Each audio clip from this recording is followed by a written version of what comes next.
이 집은 이제 내 집이 아니다. 팔았다. 그 순간 거실의 공기가 송두리째 멈췄습니다. 딸 민정은 손에 들고 있던 여행 가방을 바닥에 떨어뜨렸고 입술이 바짝 말라 아무 말도 하지 못했습니다. 사위 태수는 신발도 벗지 못한 채 현관에서 굳어섰습니다. 손주 둘은 들뜬 목소리로 할머니, 우리 다녀왔어요 라고 외치다가 그만 입을 다물었습니다. 여러분 믿기십니까? 평생 지켜온 집을 제 입으로 팔았다고 선언하는 순간 그 집안의 공기가 어떻게 변하는지 단언컨대 그 순간은 제 인생에서 가장 충격적인 장면이었습니다. 박스가 거실 한가운데 차곡차곡 쌓여 있었습니다. 테이프가 찢어질 때 나는 지직 소리, 먼지 섞인 공기, 종이박스의 퍽퍽한 촉감. 저는 검은 매직으로 박스 위에 굵게 이름을 적었습니다. 최영숙. 제 이름을 이렇게 크게, 이렇게 선명하게 적어본 게 몇십 년 만인지 모릅니다. 평생 동안 저는 민정 엄마, 손주들 할머니로 불렸습니다. 하지만 오늘만큼은 제 이름이 이 집의 주인처럼 커졌습니다. 현관 비밀번호가 눌리는 소리가 난 순간도 생생히 떠오릅니다. 가족이 여행에서 돌아와 문을 열었을 때 그들이 본 건 달라진 집이었습니다. 사진이 사라진 벽, 텅 빈 장식장, 바닥에 놓인 이삿짐 상자들. 민정은 얼굴이 하얗게 질려 말했습니다. 엄마, 이게 다 뭐예요? 도대체 무슨 일이에요? 저는 천천히 대답했습니다. 내일 이사차가 온다. 난 떠난다. 사위 태수는 믿을 수 없다는 듯 저를 바라보았습니다. 장모님, 무슨 소리세요? 갑자기 이사를 가신다고요? 그의 목소리는 떨렸습니다. 하지만 저의 목소리는 담담했습니다. 갑자기가 아니야. 오래전부터 준비했어. 여러분이라면 이 장면에서 어떤 선택을 하셨겠습니까? 저는 최영숙, 73입니다. 제 직업은 병원 급식실 조리사였습니다. 새벽 4시 반, 아직 해가 뜨기 전, 저는 부엌불을 켜고 대파를 척척 썰었습니다. 그 풋내가 새벽 공기에 퍼졌습니다. 끓는 국솥 뚜껑을 열면 김이 뿜어져 나와 안경이 뿌옇게 흐려졌습니다. 손목은 늘 붓고 허리는 팥으로 덮였지만 그래도 국자는 멈추지 않았습니다. 퇴근하면 또 다른 일이 기다렸습니다. 손주들의 도시락, 민정과 태수의 저녁상, 산더미 같은 빨래, 바닥 청소, 숙제 챙기기. 제 하루는 늘 다른 사람을 위한 일로 가득했습니다. 하루의 첫 문장은 누군가의 배를 채우는 일이었고 마지막 문장은 싱크대에 쌓인 설거지를 끝내는 일이었습니다. 제 이름은 어디에도 없었습니다. 여러분은 하루의 첫 문장에 본인의 이름이 올라간 적이 있습니까? 저는 없었습니다. 처음에는 행복했습니다. 손주가 안겨서 할머니 고마워요라고 말하면 그 한마디로 몸의 피로가 사라졌습니다. 그러나 그 말은 점점 줄어들었습니다. 대신 명령이 늘었습니다. 엄마, 빨래는 따로 해주세요. 우리 옷이랑 섞이면 안 돼요. 장모님, 저녁은 6시 정각에 맞춰주셔야 합니다. 애들 학원 시간에 늦으면 곤란해요. 엄마, TV 소리 좀 줄여주세요. 아침부터 너무 시끄러워요. 그 말들은 부탁이 아니었습니다. 명령이었습니다. 저는 이 집에서 가족이 아니라 가정부 같았습니다. 아니, 가정부보다도 못했습니다. 가정부는 월급이라도 받지만 저는 아무 대가도 받지 않았습니다. 거실 소파에서 제 자리는 맨 끝이었고 방은 가장 작고 햇빛이 잘 들어오지 않는 곳이었습니다. 냉장고 안에는 손주들이 좋아하는 간식과 사위가 좋아하는 반찬만 가득했습니다. 제 입맛은 단 한 번도 고려되지 않았습니다. 여러분이라면 이런 대우를 받으면서도 계속 참고 살 수 있으셨겠습니까? 저는 가끔 창문을 열고 바깥 바람을 마셨습니다. 골목에서 풍기는 튀김 냄새, 멀리서 들리는 버스 브레이크 소리, 지나가는 사람들의 웃음소리. 그때만큼은 내가 자유로운 사람일지도 모른다고 착각했습니다. 그러나 곧 주방 불을 켜고 국솥 뚜껑을 열어야 했습니다. 착각은 오래가지 않았습니다. 그렇게 제 마음에 작은 금이 생겼습니다. 그 금이 점점 벌어져 틈이 되었고 결국 오늘과 같은 날을 만들었습니다. 민정은 울먹이며 말했습니다. 엄마, 진짜 이사 가는 거예요? 저는 고개를 끄덕였습니다. 그래. 이번엔 내 이름으로 살 거다. 여러분이라면 이 순간 어떤 결정을 내리셨겠습니까? 엄마, 빨래는 꼭 따로 해주세요. 우리 옷이랑 섞이면 안 돼요. 민정의 목소리는 사소한 듯 흘러나왔지만 제 귓속에선 망치질처럼 울렸습니다. 그날도 저는 퇴근하자마자 쌓인 빨래 바구니를 부여잡고 있었습니다. 땀 냄새가 배어있는 환자복, 수백 명의 식판을 나르느라 생긴 근육통이 아직 식지 않았는데 가족의 입에서는 고맙다는 말보다 구분하라는 지시가 먼저 나왔습니다. 저는 35년 동안 병원 급식실에서 일했습니다. 새벽 4시 반이면 눈을 떴습니다. 아직 별이 남은 새벽 칼판 위에서 대파를 척척 썰면 톡 쏘는 풋내가 코끝을 찔렀습니다. 거대한 국솥 뚜껑을 열면 뜨거운 수증기가 치솟아 얼굴을 덮쳤습니다. 안경은 김으로 뿌옇게 가려졌고 손목은 늘 팥으로 덮여 있었습니다.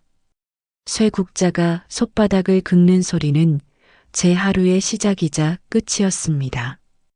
퇴근 후 집으로 돌아오면 또 다른 근무가 기다렸습니다. 손주들의 도시락을 준비하고 민정과 태수의 저녁상을 차리고 바닥을 닦고 빨래를 개습니다. 숙제 봐주기까지 끝내야 하루가 정리됐습니다. 그때마다 제 마음속에서 이런 질문이 들었습니다. 나는 왜 늘 다른 사람의 하루를 완성해 주는 걸까? 내 하루는 언제 시작되는 걸까? 물론 처음엔 뿌듯했습니다. 손주가 할머니 고마워요라며 팔을 감아올 때 그 한마디가 허리 보호대보다 더 든든했습니다. 하지만 시간이 흐르자 그 말은 사라졌습니다. 대신 민정의 차가운 목소리와 태수의 지시가 자리를 채웠습니다. 엄마, 저녁은 6시 정각에 맞춰주세요. 애들 학원 늦으면 곤란해요.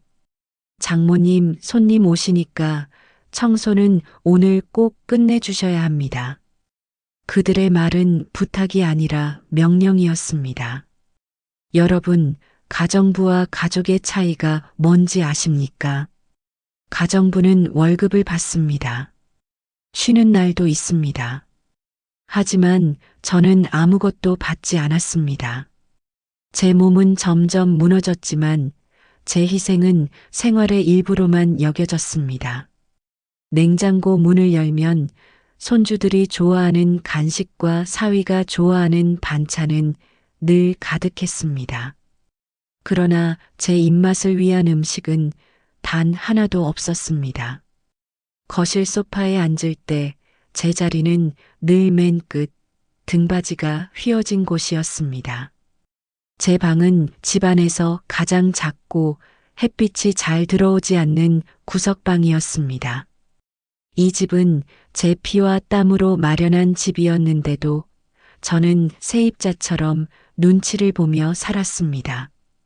어느 날은 잠시 TV를 켰습니다. 그날따라 소리가 평소보다 조금 컸을 뿐이었습니다. 그런데 민정이 불쑥 말했습니다. 엄마, 아침부터 왜 이렇게 시끄러워요? 조용히 좀 하세요. 그 말은 제 가슴을 강하게 후벼 팠습니다. 새벽부터 도시락을 싸고 국을 끓이고 집안일을 쉴 틈 없이 했는데 돌아온 건 시끄럽다는 말뿐이었습니다. 여러분이라면 이런 말을 듣고도 꼭 참고 살 수 있겠습니까? 저는 가끔 창문을 열었습니다. 골목에서 올라오는 튀김 냄새, 멀리서 들려오는 아이들 웃음소리, 버스 브레이크가 끼익하고 멈추는 소리. 그 순간만큼은 내가 자유로운 사람일지도 모른다는 착각이 들었습니다. 하지만 곧 주방 불을 켜야 했고 국솥 뚜껑을 열어야 했습니다. 착각은 오래가지 않았습니다. 그런 날들이 켜켜이 쌓였습니다. 민정은 엄마니까 당연하다는 태도로 저를 대했고 태수는 집안을 관리하듯 지시했습니다. 손주들이 안겨올 때만 잠시 마음이 풀렸지만 그마저도 점점 줄어들었습니다.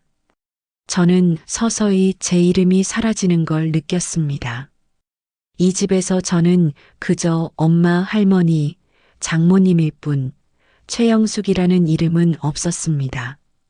밤마다 부엌 의자에 앉아 창밖을 보며 스스로에게 물었습니다. 가족이란 무엇일까? 함께 사는 사람들일까? 아니면 서로의 이름을 지켜주는 사람들일까? 저는 오랫동안 전자로 믿었습니다. 하지만 제 굽은 허리와 갈라진 손등은 다르게 말했습니다. 그때는 몰랐습니다. 이 작은 의문이 제 삶을 송두리째 흔드는 시작이 될 줄은요. MRI 사진 속 제 허리는 검은 음영 사이로 금이 간 듯 갈라져 있었습니다. 의사의 목소리는 단호했습니다. 지금 수술하지 않으면 평생 휠체어를 타실 수도 있습니다. 순간 제 귀에서는 삐하는 소음이 울렸습니다. 집에 돌아와 조심스럽게 말을 꺼냈습니다. 민정아, 엄마 허리 수술해야 한대. 의사가 꼭 필요하대. 민정은 잠시 고개를 숙이더니 고개를 들며 차갑게 말했습니다. 엄마, 그럼 우리 생활은 어떡해요? 애들 밥은 누가 해요? 그 말은 칼처럼 제 심장을 베었습니다. 저는 제 건강보다 집안일이 먼저라는 그 말에 숨이 막혔습니다. 여러분이라면 이 말을 들었을 때 어떤 기분이 드셨겠습니까? 수술 당일 저는 새벽같이 혼자 병원으로 갔습니다. 마스크 안쪽은 제 숨으로 젖어 있었고 병원 로비의 소독약 냄새가 제 속을 뒤흔들었습니다. 수술실 앞 의자에 앉아 있을 때 간호사가 다가와 물었습니다. 보호자분은 안 오셨어요? 저는 억지로 웃으며 대답했습니다. 다들 바빠서요. 혼자 와도 괜찮아요. 괜찮다는 말은 혀끝에서 바스라졌습니다. 옆 침대의 환자에게는 아들과 며느리, 손주들까지 와 있었습니다. 손을 꼭 잡고 엄마 걱정하지 마세요. 우리가 있잖아요. 라고 말했습니다. 저는 이불 속에 몸을 숨기고 조용히 울었습니다. 제 곁에는 아무도 없었습니다. 마취가 풀리고 눈을 떴을 때 병실은 텅 비어 있었습니다. 하얀 천장만 제 시야를 가득 채웠습니다. 목이 말랐지만 물 한 모금을 부탁할 사람도 없었습니다. 그 순간 저는 제 존재가 얼마나 가벼운지 깨달았습니다. 며칠 후 퇴원 날 저는 허리를 부여잡고 택시에서 내려 현관문을 열었습니다. 민정이 나와 말했습니다. 엄마, 수술 잘 되셨어요? 근데 내일부터 집안일은 가능하세요? 그 말은 차갑게 가슴에 박혔습니다. 저는 힘겹게 대답했습니다. 의사 선생님이 한 달은 무리하지 말래. 그러자 사위가 대뜸 말했습니다. 장모님, 그럼 어떡합니까? 파출부라도 불러야 하나? 돈이 많이 들 텐데. 여러분, 이 상황에서 느껴지는 무게를 상상해 보실 수 있겠습니까? 가정부보다 못한 대접. 저는 이 집에서 그저 무료 노동력이었습니다. 밤마다 수술 자리가 욱신거려 잠을 이룰 수 없었습니다. 등은 땀으로 젖었고 이불은 차갑게 식었습니다. 눈을 감으면 민정의 목소리가 들렸습니다. 엄마, 생활은 어떻게요? 그 질문이 제 귓가를 계속 맴돌았습니다. 어느 날 아침 저는 거실을 지나며 두 사람의 대화를 엿듣고 말았습니다. 여보, 솔직히 엄마 때문에 너무 불편해. 집안이 답답하잖아. 맞아. 장모님 안 계시면 우리 좀 더 자유로울 거야. 요양원 같은데 알아보는 게 어때? 그 말을 듣는 순간 다리에 힘이 풀려 벽에 기대 섰습니다. 요양원. 그 단어는 제 인생에서 가장 잔인한 비수였습니다. 저는 스스로에게 물었습니다. 이 집에서 나는 정말 가족일까? 아니면 그저 짐일까? 이번 주말에 속초로 여행 가자. 애들도 기대하고 있어. 민정의 목소리는 들뜬 듯 가벼웠습니다. 저는 순간 설렜습니다. 오랜만에 가족여행이라니 이번만큼은 함께할 수 있겠구나 싶었습니다. 그래서 조심스럽게 물었습니다. 속초로 여행 가는 거니? 그러자 민정의 미간이 순간 굳어졌습니다. 엄마는 집에서 푹 쉬세요. 아직 몸도 완전히 회복 안 되셨잖아요. 그 말은 제 가슴에 대못처럼 박혔습니다. 회복을 걱정해주는 말처럼 들렸지만 속뜻은 분명했습니다. 엄마는 우리와 어울리지 않는다. 가족여행이라는 두 글자가 저를 바깥으로 밀어냈습니다. 여러분, 상상해 보시겠습니까? 같은 집에 살면서도 가족여행 명단에는 이름조차 오르지 못하는 기분을. 주말 아침 현관문이 열리고 짐 가방을 든 가족이 차에 오르는 모습을 보았습니다. 아이들은 신나게 뛰어갔고 민정은 태수와 웃으며 이야기를 나눴습니다. 저는 문 앞에서 서서 그 뒷모습을 바라봤습니다. 문이 닫히는 소리가 복도에 메아리처럼 남았습니다. 집안은 고요했고 냉장고 모터 돌아가는 소리만이 제 곁에 있었습니다. 그 순간 마음속에서 무언가 딱 부러지는 소리가 났습니다. 그래. 내가 짐이라면 내가 먼저 나가주지.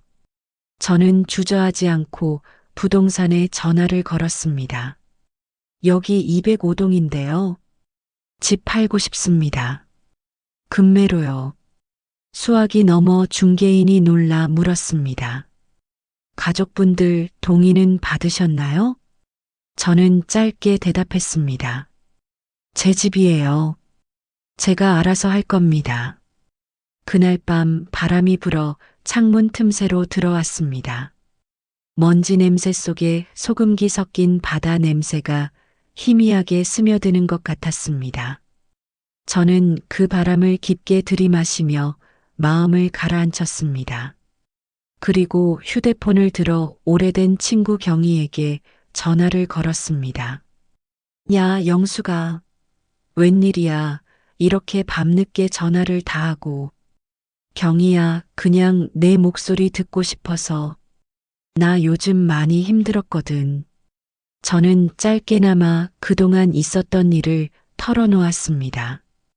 허리 수술을 혼자 버텼던 일, 가족의 무심한 말들, 그리고 집안에서 느꼈던 고립감. 경희는 한참 동안 말없이 제 이야기를 들어주더니 한숨 섞인 목소리로 말했습니다. 야, 너 그동안 진짜 많이 힘들었구나. 저는 잠시 침묵하다가 조용히 말을 꺼냈습니다. 경희야, 나 울진에 집 하나 알아봐 줄래? 조용한데 바다 보이는 곳이면 더 좋고. 경희는 잠시 조용하다가 웃음을 섞어 대답했습니다. 야, 영수가. 드디어 내가 너답게 살겠다고 하는구나. 그 말 들으니까 속이 다 시원하다. 그 한마디에 눈물이 핑 돌았습니다. 평생을 살아오며 제 결정을 이렇게 진심으로 반겨준 건 친구뿐이었습니다. 저는 창밖을 바라봤습니다. 까만 하늘 위로 별빛이 반짝이고 있었습니다. 제 가슴속 깊은 곳에서 오래 묵은 쇠사슬이 하나하나 끊어지는 것 같았습니다. 그래. 이번엔 정말 내 이름으로 살자. 누구의 엄마도, 누구의 장모도, 누구의 할머니도 아닌 오롯이 최영숙으로. 여러분이라면 어떠셨을까요? 가족의 이름에 묶여 평생을 살다가 단 한 번이라도 자기 이름으로 살 수 있다면 그 기회를 붙잡으시겠습니까? 아니면 끝까지 참고 남으시겠습니까? 그리고 진짜 폭풍 같은 순간은 그 다음에 찾아왔습니다.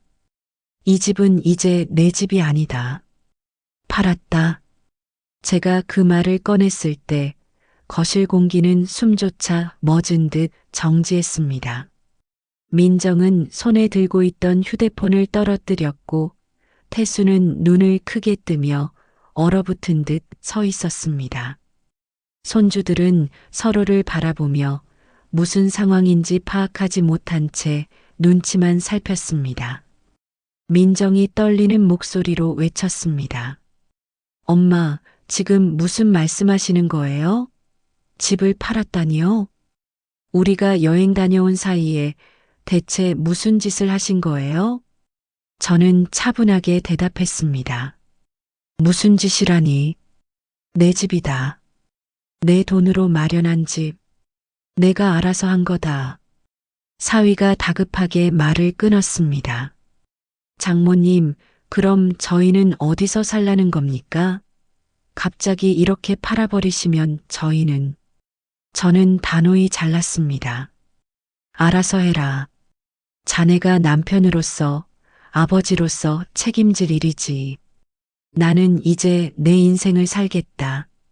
민정은 얼굴이 벌겋게 달아올라 목소리를 높였습니다. 엄마, 너무하신 거 아니에요? 언제 우리가 엄마를 내쫓았어요? 언제 가족에서 제외했다고 그래요? 저는 비웃음을 흘렸습니다. 내쫓진 않았지. 하지만 너희 말과 행동은 그보다 더 잔인했어. 빨래는 따로 해라, 밥은 정각에 맞춰라. 조용히 해라, 그게 다 뭔데? 그리고 요양원 얘기는 또 뭐였니? 내가 가정부도 아니고 짐짝도 아니고. 그런데도 너희는 나를 그렇게 대했어. 민정의 얼굴은 굳어졌고 태수는 아무 말도 하지 못했습니다. 손주들은 두려움 섞인 눈빛으로 저를 바라봤습니다. 평소와 다른 제 목소리에 놀란 듯 했습니다. 저는 숨겨왔던 말들을 쏟아냈습니다. 이 집은 내가 평생 허리 휘어져라 일해서 번 돈으로 산 집이야. 남편 일찍 떠나보내고 혼자 두 딸 키우며 버텨서 마련한 집이야. 너희는 들어와 살면서 한 번이라도 전기세, 관리비, 가스비 내본 적 있니? 그래, 내가 안 받겠다고 했지. 하지만 그렇다고 내 희생을 당연하게 여겨도 된다는 뜻은 아니야. 거실은 숨막히는 정적에 잠겼습니다. 아이들이 저를 빤히 바라보았습니다. 저는 그 눈빛 속에서 처음으로 제 목소리가 닿았음을 느꼈습니다. 민정은 마지막 희망을 붙잡듯 물었습니다.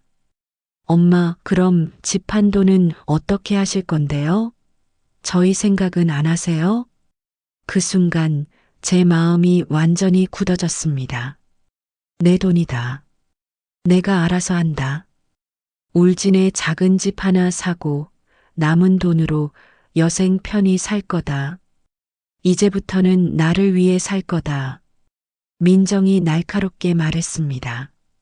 엄마, 정말 이기적이네요. 저는 허탈하게 웃었습니다. 이기적?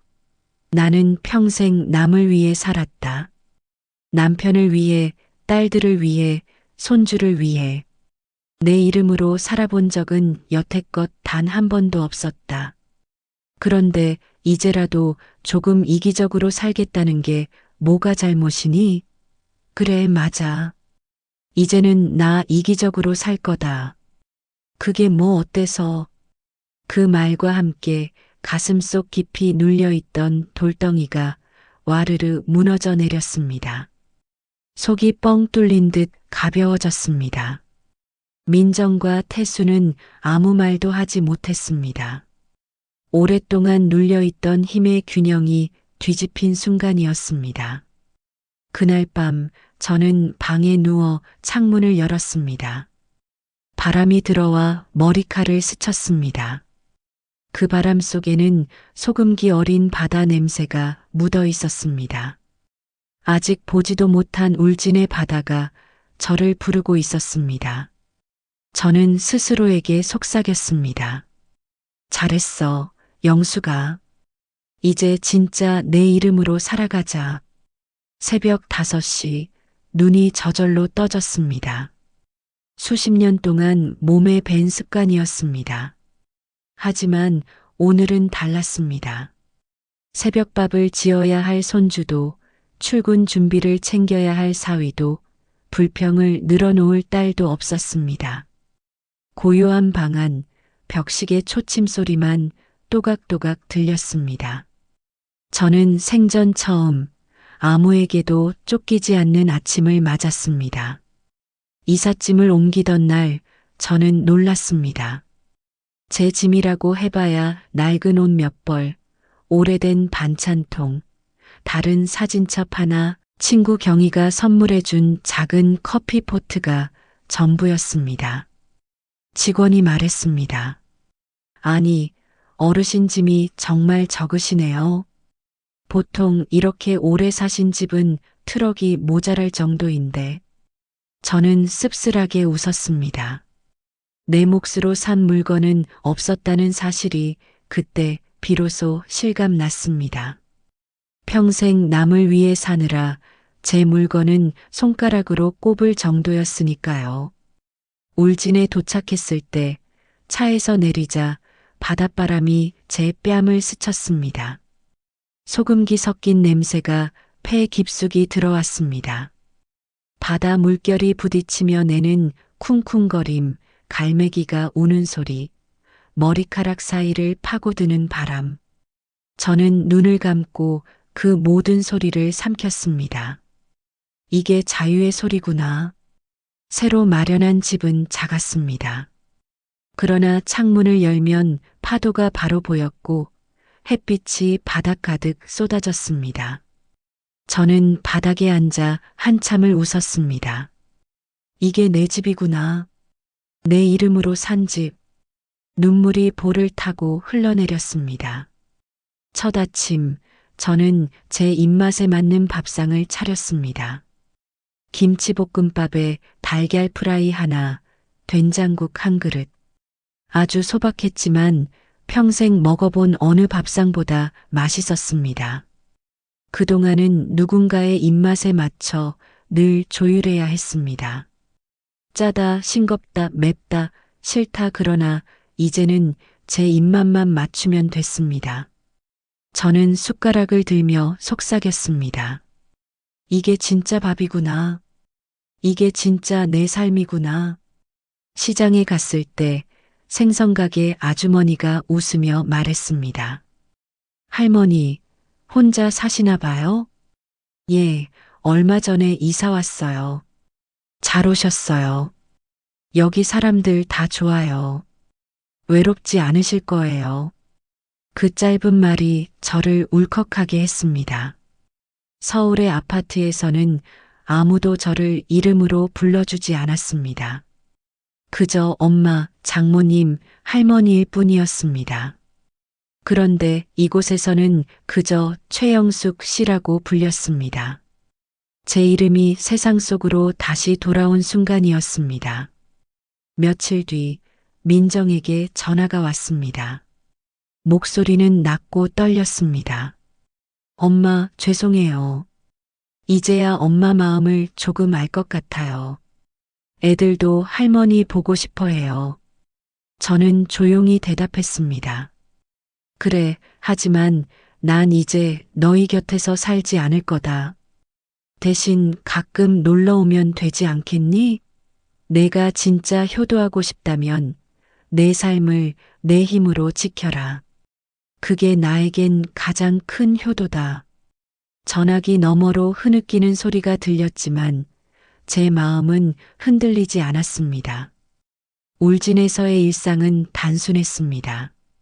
아침엔 바닷가를 산책하고 낮에는 텃밭에 채소를 심고 저녁이면 이웃들과 따뜻한 차를 나눴습니다. 누구도 저를 가정부 취급하지 않았고 누구도 저를 짐짝처럼 여기지 않았습니다. 저는 처음으로 평범하지만 진짜 행복한 일상을 살고 있었습니다. 석양이 바다 위에 붉게 번지던 저녁, 저는 벤치에 앉아 파도를 바라보며 생각했습니다. 내 인생은 너무 늦게 시작된 건 아닐까? 하지만 곧 웃었습니다. 아니다. 지금이라도 시작했으니 다행이지. 여러분, 인생은 생각보다 짧습니다. 남을 위해서만 사는 건 너무 허무합니다. 지금 이 순간 제 이름으로 살아가야 합니다. 저처럼 늦게 깨닫기 전에요. 울진에서의 나날은 매일이 반전이었습니다. 처음엔 낯설고 두려웠습니다. 그러나 하루하루가 쌓이자 제 마음은 전에 없던 색깔로 채워졌습니다. 아침이면 파도 소리가 저를 깨웠습니다. 창문을 열면 바람이 커튼을 밀어 젖히고 햇빛이 바닥 위를 금빛으로 물들였습니다. 저는 맨발로 나무 마룻바닥을 걸으며 웃었습니다. 그동안 제 하루는 늘 누군가의 일정에 맞춰 시작했는데 이제는 바람과 햇살이 제 알람이었습니다. 시장에 가면 사람들은 저를 그냥 최영숙 씨라고 불렀습니다. 최 씨, 오늘 고등어 싱싱해요. 영숙 씨, 이 상추 가져가요. 어제보다 더 좋아. 단순한 그 호칭이 저를 울컥하게 했습니다. 평생 엄마, 장모님, 할머니로 불리며 살다가 드디어 제 이름으로 불린다는 사실이 믿기지 않았습니다. 어느 날은 마을회관에서 열린 노래 모임에 갔습니다. 기타 소리가 울려 퍼졌고 사람들은 박수를 치며 노래를 따라 불렀습니다. 저는 처음엔 쭈뼛거리다 옆에 앉은 아주머니의 손에 이끌려 같이 노래를 불렀습니다. 목소리가 떨렸지만 그 순간 저는 살아있다는 걸 느꼈습니다. 누군가의 그림자도 누군가의 짐도 아닌 그저 제 자신으로 서 있다는 거려. 그날 밤 집으로 돌아와 거울 앞에 섰습니다. 주름진 얼굴, 굽은 어깨, 하지만 눈빛만은 달라져 있었습니다. 저는 거울 속 자신에게 말했습니다. 영수가, 내가 드디어 돌아왔구나. 며칠 후 민정이 손주들과 함께 전화를 걸어왔습니다. 화면 속 아이들이 밝게 웃으며 말했습니다. 할머니, 우리 보고 싶죠? 우리도 할머니 보고 싶어요. 순간 가슴이 저려왔습니다. 그러나 이번엔 달랐습니다. 그래, 할머니도 보고 싶다. 하지만 이제는 여기서 지내야 해. 너희가 보고 싶으면 놀러 오렴. 바다도 보여주고 싶구나. 민정은 눈물이 맺힌 얼굴로 고개를 끄덕였습니다. 엄마, 이제야 알겠어요. 엄마가 우리에게 얼마나 큰 존재였는지. 엄마 미안해요. 저는 담담히 대답했습니다. 괜찮다. 사람은 누구나 늦게라도 깨닫는 순간이 있으면 돼. 나는 이제야 나를 찾았고, 너도 언젠가는 내 인생을 지킬 수 있겠지. 전화가 끊기고 방 안에 고요가 찾아왔습니다. 하지만 제 마음은 더 이상 공허하지 않았습니다. 바람이 창문을 스치며 속삭이는 듯 했습니다. 이제는 내 차례다. 여러분, 제 이야기를 들으며 어떤 생각이 드셨습니까? 누군가의 이름 뒤에 가려 살던 시간을 끊어내고 자기 이름으로 서는 순간, 그것이야말로 인생의 가장 큰 반전 아닐까요? 그리고 저는 알았습니다. 진짜 가족은 같은 지붕 아래 사는 사람들이 아니라 내 이름을 불러주고 내 존재를 인정해주는 사람들이라는 거리요. 노을이 바다 위로 길게 번졌습니다. 파도는 주기적으로 부서졌다 다시 일어났고 바람은 제 머리칼을 부드럽게 쓸어내렸습니다. 저는 작은 벤치에 앉아 그 광경을 오래 바라봤습니다. 그 순간만큼은 제 인생이 처음으로 제 것 같았습니다. 핸드폰을 열어 사진첩을 보니 서울 아파트에서 찍은 수많은 사진들이 있었습니다. 손주들 생일상, 민정과 태수의 결혼 기념일, 그 옆에서 웃고 있는 저. 그런데 이상하게도 어느 사진에서도 제 웃음은 진짜 같지 않았습니다. 늘 누군가를 위해 웃고 있었을 뿐, 저 자신을 위한 웃음은 아니었습니다. 저는 핸드폰을 덮고 하늘을 올려다봤습니다. 바람이 귓가를 스쳤습니다. 이제 됐다. 이제야 내 이름으로 살아간다. 그날 밤 딸 민정에게서 또 전화가 왔습니다. 엄마, 애들이 바다 보고 싶대요. 주말에 데리고 가도 돼요? 저는 잠시 침묵하다가 부드럽게 대답했습니다. 그래, 오너라. 하지만 이번엔 내가 밥상 차려주지 않을 거다. 바닷가에서 회 한 접시 사서 같이 먹자꾸나. 내 집에선 이제 할머니가 아닌 영숙이로 지낼 거니까. 민정은 울컥한 듯 목이 메인 목소리로 말했습니다. 엄마, 정말 많이 배웠어요. 엄마가 우리에게 보여주신 게 뭔지 이제야 알겠어요. 저는 천천히 고개를 끄덕이며 말했습니다. 효도는 함께 사는 게 아니다. 내 삶을 내 힘으로 지켜내는 게 부모에게 가장 큰 효도다. 전화를 끊고 창문을 열자 달빛이 바다 위로 반짝였습니다. 파도가 달빛을 안고 밀려오다 제 발밑에서 사라졌습니다. 저는 그 소리를 들으며 속삭였습니다. 내 인생, 이제야 시작이다. 여러분, 저는 73에 비로소 제 이름을 되찾았습니다. 누구의 엄마도, 누구의 장모도, 누구의 할머니도 아닌 그저 최영숙으로 살아가고 있습니다. 여러분이라면 어떻겠습니까? 당신의 이름은 지금 어디에 있습니까? 혹시 누군가의 그림자에 묻혀 사라져 있지는 않습니까? 저는 아직도 울진 바닷바람의 짭짤한 냄새를 기억합니다. 그 냄새는 제게 말합니다. 이제는 내 차례다. 그리고 저는 오늘도 제 이름을 조용히 불러봅니다. 최영숙. 드디어 제 이름이 세상 속에 울려 퍼집니다.